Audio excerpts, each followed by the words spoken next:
Hello my friend, welcome to my little truck camper. Tonight, I'm out in the middle of the desert. Why am I in the desert, you ask? Well, I'm trying to view a meteor shower. I went up to the top of a mountain to view it, and it was too smoky. So I thought, what was the next best option? The desert. Except, it's not looking good. Still really smoky out here too. So in the meantime, I'm gonna make some dinner, and then hopefully as it gets darker and later, I have a better chance of catching some of it. It's just really been a smoke show everywhere lately, and that's why I haven't done as many outdoor adventure videos. Every time I film, it's a smoky river, a smoky lake, a smoky forest, smoke everywhere. And it just doesn't look as pretty. So once the smoke clears, there'll be just as many outdoor adventure videos as before, if not more. I just think it's a great time to switch it up and do a little bit of variety of content. Well, it's a good time for that. And that brings up tomorrow. I'm going to be driving down to my boat and I have a lot of work to do. Been waiting for some parts to come in. But in the meantime, I'm going to make some good food, head outside, and look for some meteors. Hopefully, I'm not just staring up at a smoky sky. Fingers crossed, I'll at least catch one. So you're probably wondering what we're going to be preparing for dinner tonight.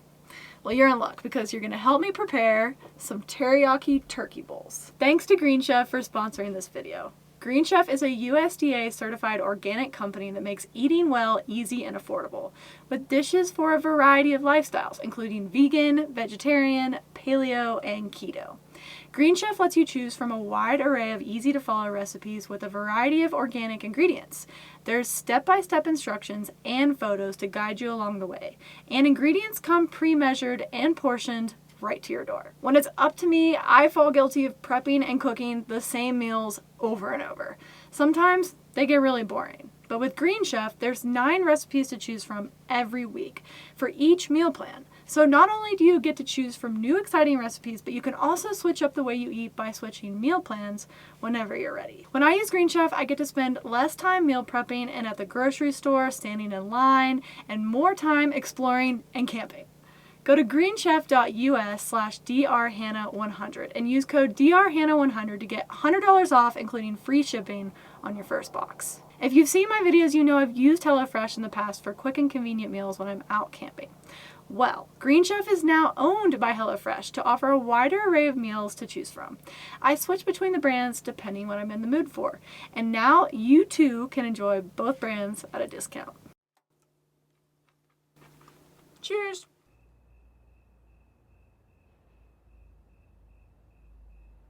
Well, I'd say this is a failure. Been out here about an hour and a half. I turned all my lights off, I let my eyes adjust, and I haven't seen any meteors. I can barely see the stars, honestly. There's just a layer of smoke over everything. So, I think I'm gonna go ahead and head out. I have at least a 9-hour drive down south. I may try to stop at some spots along the way if it looks clear, but we'll see what happens. Either way, it was worth a try, right?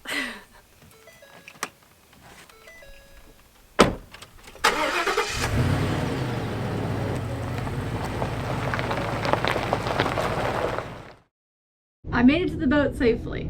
Unfortunately, I didn't see any meteors on the way down. I stopped a couple places, but wasn't able to see anything. I got some messages from some other people that said they had problems as well. Unfortunately, sometimes the adventures just don't line up perfectly.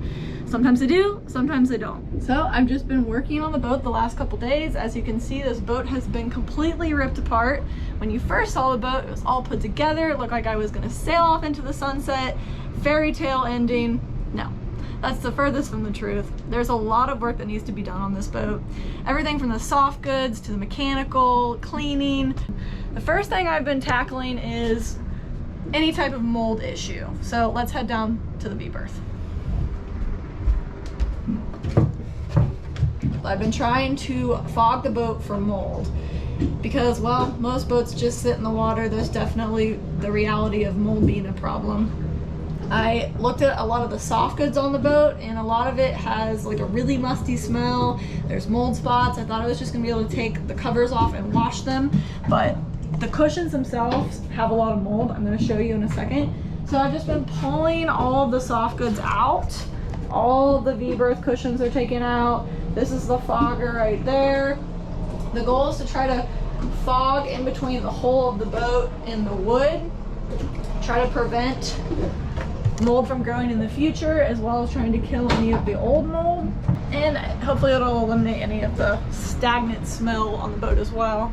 I did a small test section on some wood earlier to make sure I wasn't gonna ruin all the wood on my boat by fogging it, and I didn't have any problems. Then moved to the V-berth first, and I would fog this area, and as long as it went okay, I would move to the rest of the boat. I also took everything out of this little bunk room.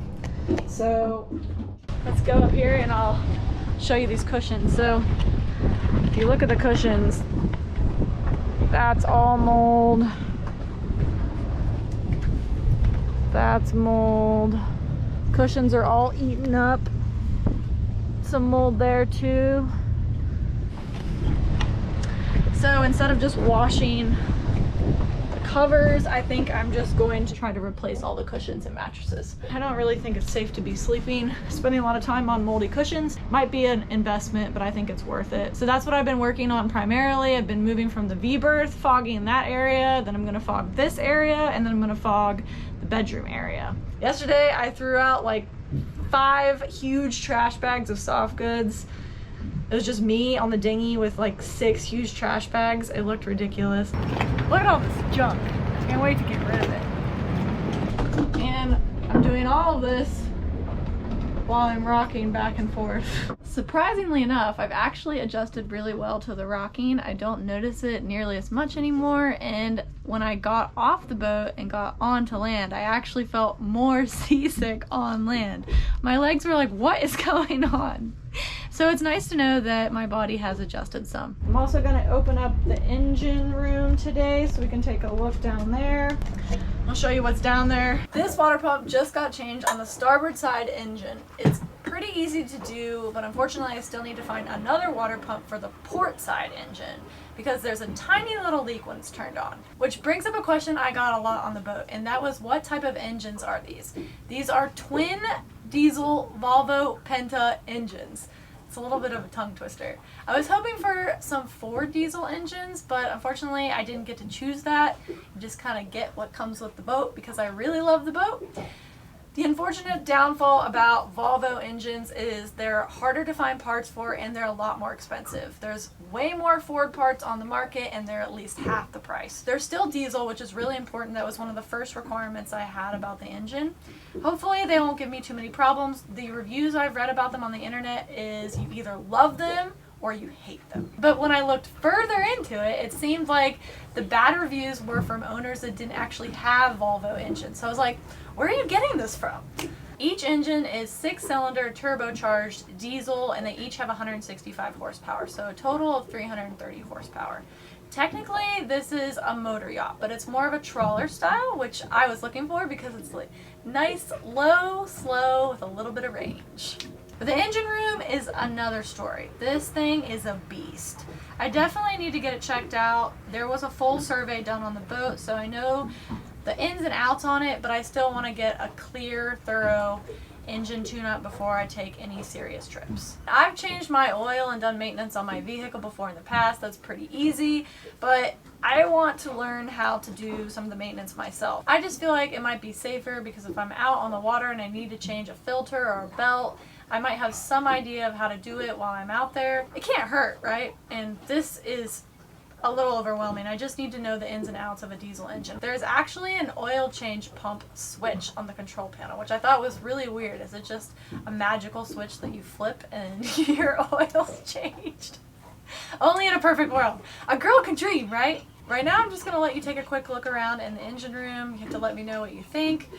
I'm gonna let you check out these 2 batteries down here. I would love to switch them out with some nice lithium-ion batteries, but unfortunately lithium and water don't mix, and I'm not trying to blow myself up out on the water, so I'm probably just gonna replace them with some new lead-acid batteries. But you'll see there's like no room down here to work. I really don't know how it's possible to get down in here and work on anything substantial without bumping something, hurting yourself. There's just no room.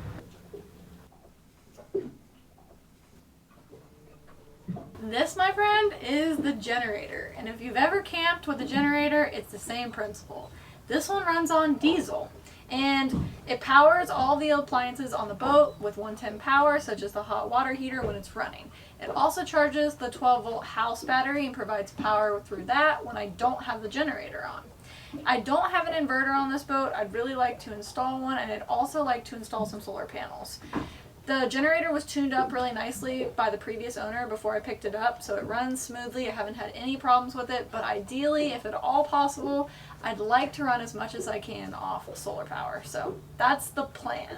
So when I was pulling everything out to do some heavy-duty cleaning, I came across this space underneath a drawer, and I found these papers all rolled up. And I got really excited because I was like, maybe this is a hidden treasure map to a big pot of gold. Unfortunately, it's just some original blueprints for the boat, but they're still really neat to see. They're actually beautiful. Maybe I'll get them framed one day.